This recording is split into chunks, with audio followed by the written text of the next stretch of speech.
Thank you, madam, for giving the opportunity. Madam, I will be speaking on item 15, 16, 17, 18, 19 in today's list of business, madam.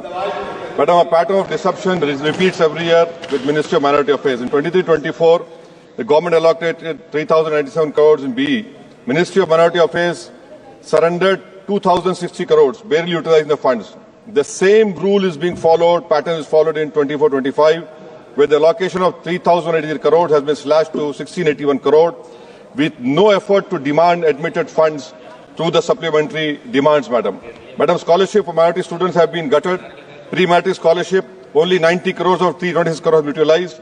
Post-matric, 343 out of 1145 crores have been utilized, leaving thousands of students without promised support.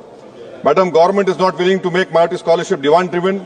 The unit cost of scholarship for 3 schemes had not been revised in 2007 and 8, and scholarships are not being sanctioned because of lack of approval by Cabinet Committee of Economic Affairs since 22-23. It is a known fact, empirical studies have proven literacy rate of Muslims for persons aged 7 years and above is lower than all India literacy rate of same age. According to one study, madam, the higher education Muslim enrollment is 8.91% compared to all India communities 26.7. Madam, PM Vikas, a scheme meant for skilled and entrepreneurship of minorities, has met the same fate. 540 crore allocation in 2024, only 240 crores have been utilized. This scheme was aimed to benefit 9 lakh candidates by 25-26. The budget has been slashed from 500 crores B to just 20 crore in RE 24-25, madam. Madam, in supplementary grants, Ministry of Agriculture, there is a scheduled caste sub-plan. Since 2021, utilization has never crossed 70%. I demand from the government to ensure that the scheduled caste sub-plan, their scheduled caste farmers must benefit and not then let them sit on paper year after year. Ministry of Fertilizer and Chemicals, madam, in this supplement demand, 14,000 crores is being asked. Madam, this is not budgeting, this is firefighting. This talk of Atmanirbhar Bharat is only empty talk. How did the government allow such a critical sector to be held hostage by China? 30% of India urea imports in 23-24 come from China. Key raw materials like phosphoric acid, ammonia come from China, which makes Indian prices vulnerable to China trade policies. Madam, I'm thankful that Minister Piyush Goyal is here. A specific point on US tariffs, madam. Goldman Sachs estimates that if the US imposes tariffs, this could decrease India's GDP growth by 0.6%. Madam, US is a major buyer of Indian agricultural produce. We export nearly 6 billion of agricultural produce to US. If imposition of higher tariffs will make Indian produce less competitive, affect incomes in the agriculture sector, madam. We export generic pharmaceuticals to the worth of 18.5 billion to US, just to US, madam. If US tariffs could significantly impact these exports, madam. Jewelry and precious metals are at risk because of US tariffs. This industry faces 13.32 tariff differential affecting SMEs engaged in jewelry manufacturing. Madam, we export to US diamond and gold products worth 12 billion. This tariff hike could reduce demand, impact jobs in Surat and Mumbai, madam. I want a categorical assurance from the minister and the government that the US tariffs will not be imposed on India from April 2. Bilateral trade agreement is going on, but the phase 1 is due by September, madam. Can the government tell us that the EU market also has become restrictive?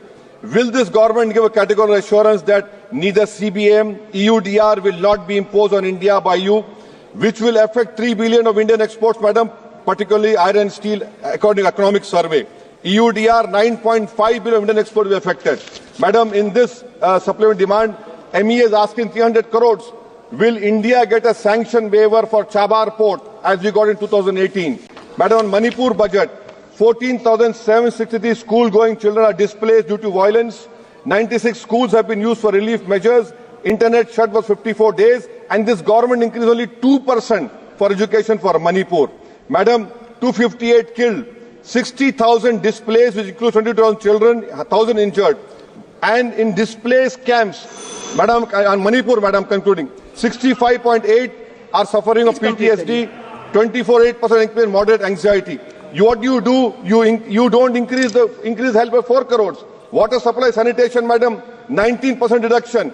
Significant cut in capital outlay in Manipur budget from 1612 crore to 1307 crore, madam. Central assistance for providing temporary shelter to displaced families has seen a reduction of 75% from 60 to 15 crores. Rural Manipur, madam, has highest inflation in July, that is 10%. Madam, 5,000